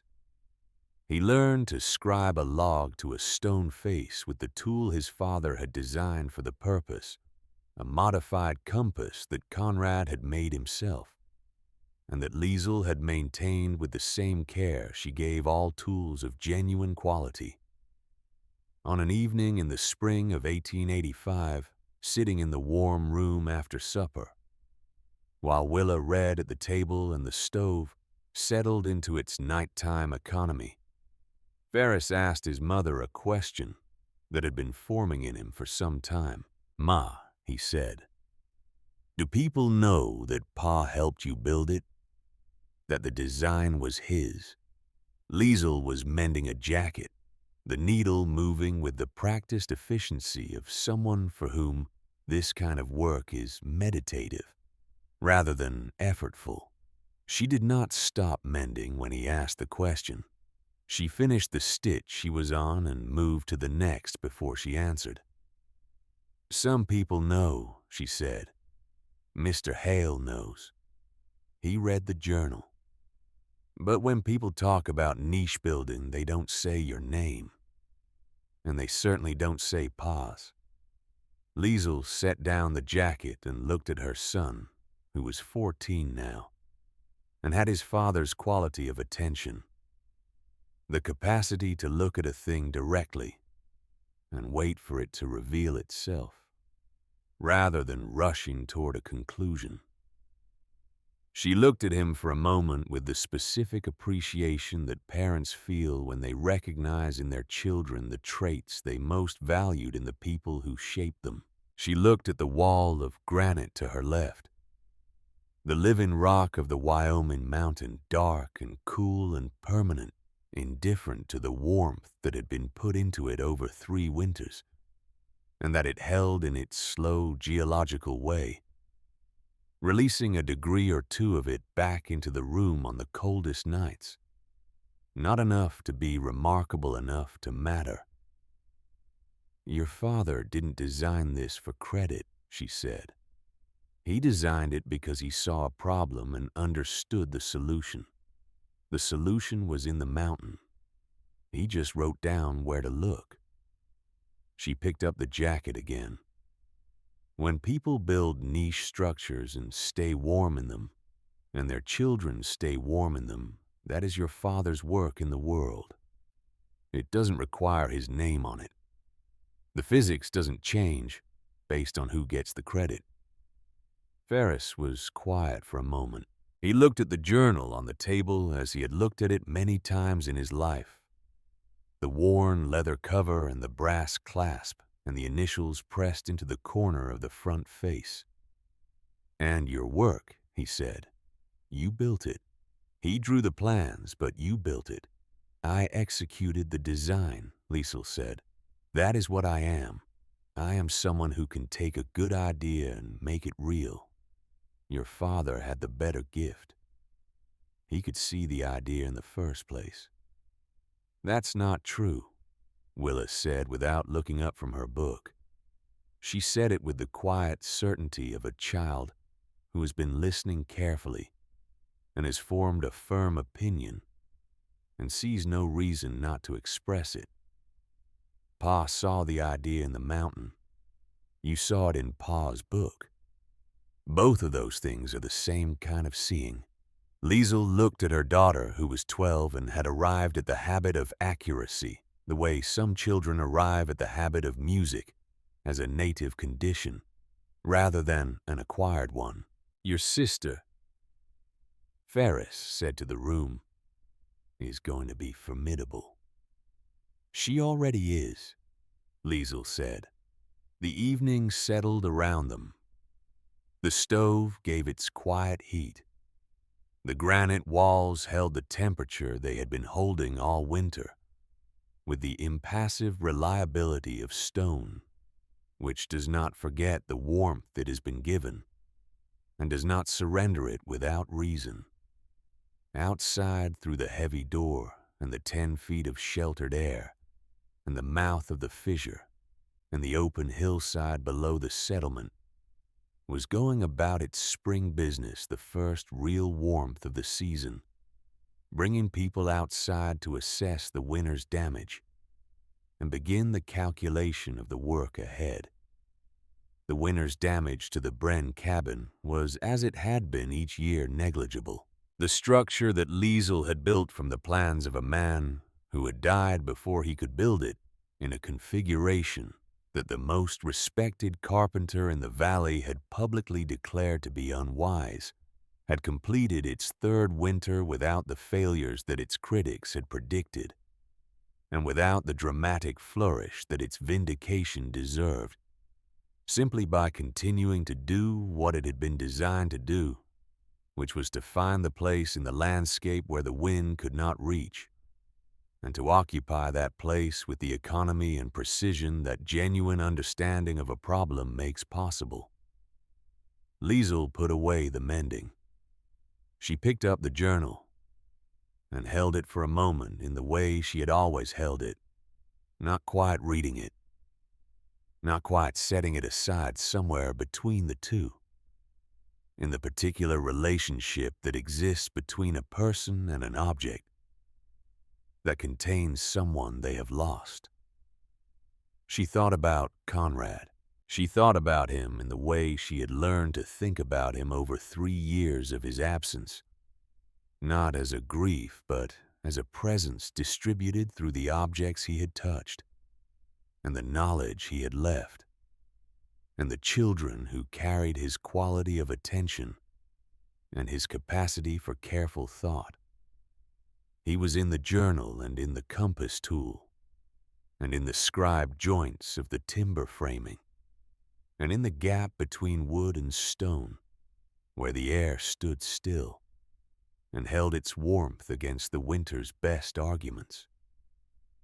He was most particularly in the fact that any of this existed at all, in the fact that a woman working alone with 2 children, and no formal credential, and no community support had built in a summer's work a structure so superior to everything around it that it had changed the way an entire settlement understood the problem of shelter. He had believed she could. He had written it down.